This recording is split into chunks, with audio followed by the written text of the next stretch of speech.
My name is Justin Jackson. I'm an NFL running back. I play running back for the Los Angeles Chargers.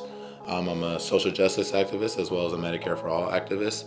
When I was about 3 going on 4, my mom passed away from breast cancer.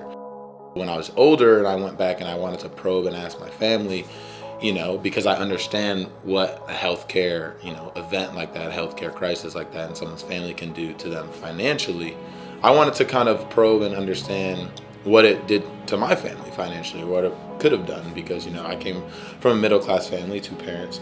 Mom was an accountant, dad was an engineer, just middle class. And what I found out was my mom was worried about getting further treatment, a prolonged treatment, because of what the strain it was putting on my family financially. She had a very aggressive form of cancer, so it wasn't a very long battle.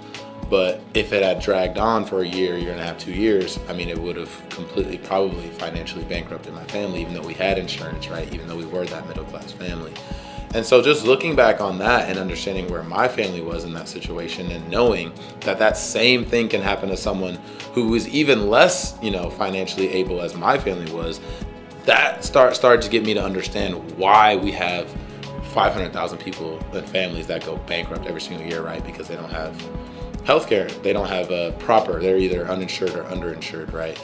40 to 60,000 people die, preventable deaths, because they don't have health insurance. And once I started relating it to my family and what could have been, that started to make it very real for me. And when people in other countries hear about stuff like this, they're truly appalled. They don't understand it, because they can't fathom why, if someone's sick or injured in 2021, they can't just get the help they need.